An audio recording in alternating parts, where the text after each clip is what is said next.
भारत में 4 राज्यों के चुनाव के बाद जिस तरीके से महंगाई को लेकर माहौल बना हुआ है और इस माहौल को देखते हुए इंदौर सहित पूरे मध्य प्रदेश में महिला कांग्रेस के बैनर तले पेट्रोल पंप पर महिलाओं के द्वारा प्रदर्शन किया गया। महिला कांग्रेस अध्यक्ष रीना बोरासी के द्वारा बताया गया कि प्रदेश में लगातार महंगाई को लेकर भाजपा सरकार के द्वारा माहौल बनाया जा रहा है। पहले से ही महंगाई काफी बढ़ रही है, बेरोजगारी बढ़ रही है, लेकिन उसके बावजूद भी कोई उचित कदम नहीं उठाया जा रहा है। लेकिन दूसरी ओर पेट्रोल और डीजल के दाम बढ़ाए जा रहे हैं, जिसको लेकर अब महिला कांग्रेस के द्वारा पूरे प्रदेश में प्रदर्शन किया जा रहा है।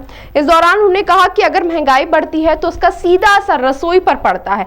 रसोई महिलाओं को चलाना पड़ती है। लगातार बढ़ रही महंगाई के कारण लोगों में सरकार को लेकर काफी आक्रोश है, लेकिन जिस तरीके से पेट्रोल डीजल के दाम बढ़े हैं उससे आम जनता में काफी निराशा है और केंद्र से लेकर राज्य सरकार तक को लेकर आक्रोश है। जब हम पेट्रोल विदेश से खरीदते थे तो काफी अच्छे रूप में आता था, उस समय सस्ता पेट्रोल भारत में उपलब्ध नहीं कराया गया, लेकिन आज जब युद्ध जैसे हालात में स्थिति परिवर्तन हुई तो अचानक से पेट्रोल डीजल के दाम बढ़ा दिए गए। जब कम हुए तो कम करना थे तो आज क्यों बढ़ा दिए। इसी तरह के सवालों को लेकर कांग्रेस ने आज जोरदार रूप से प्रदर्शन किया और जो महंगे पेट्रोल डीजल के दाम है उसे वापस लेने की मांग की है।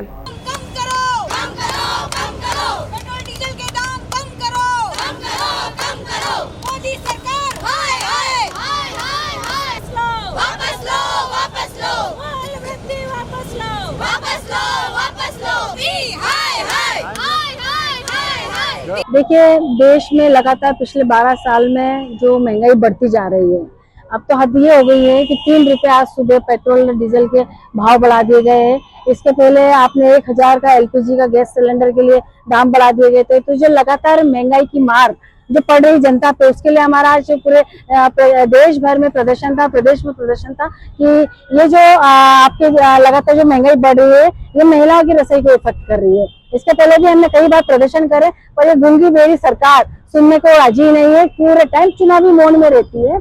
मैं बताना चाहूंगी मोदी जी को कि 2008 में जब पूरे विश्व में मंदी की मार झेल रहा था, पर एक भारत देश अकेला जो सीना तान के खड़ा था, क्योंकि उस वक्त कांग्रेस सरकार थी और डॉक्टर मनमोहन सिंह जी इस देश के प्रधानमंत्री थे। उनकी सूझबूझ, उनकी रणनीति के हिसाब से उन्होंने देश को चलाया। तो निश्चित रूप से जब हमारा देश जब अगर उन्होंने इतनी सूझबूझ से उस वक्त हमारा देश सीना तान के खड़ा हो सकता है, तो आज भी अगर मोदी जी चुनावी मोड से बाहर निकल जाए अगर, तो निश्चित रूप से देश के बारे में सोचे, उनकी जनता के बारे में देश की जनता के बारे में सोचे। तो हम भी आज अगर वो सोचते तो निश्चित रूप से आज हम पूरे देश में इतनी महंगाई नहीं बढ़ी हुई होती है। हमारी मांग है मोदी जी से कि जब कच्चा तेल कम था, जब अंतर्राष्ट्रीय तेल के भाव कम थे, तब भी हम महंगा डीजल पेट्रोल ले रहे थे।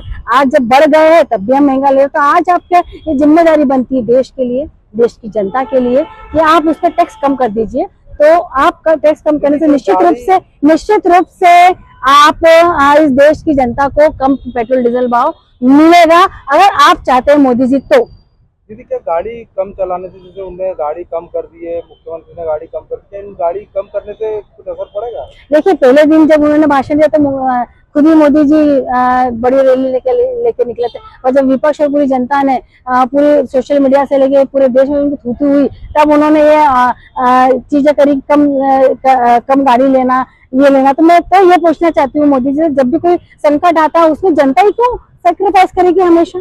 आप क्या करोगे? आपने क्या रणनीति ली है जनता को राहत देने के लिए या महंगाई कम करने के लिए? ये तो जिम्मेदारी आपकी है ना, आप देश के प्रधानमंत्री है, देश ने आपको 3 बार चुना है, तो ये आपकी जिम्मेदारी। हमेशा जब भी कुछ होता है तो जनता की जिम्मेदारी हो जाती है कि आप करो, आपको ये करना है, आपको गाड़ी यूज कम करना है, आपको सोना नहीं खरीदना, आपको कहीं घूमने नहीं बाहर जाना। आप भले 5-5 देशों के अंदर दौरे करते रहे, अलग अलग जगह पे आप रैली निकालते रहो, लेकिन जब थूथू है तब आप बंद कर रहे हो। तो ये सब हमारी जिम्मेदारी, जनता की जिम्मेदारी, मोदी जी की कोई जिम्मेदारी नहीं है।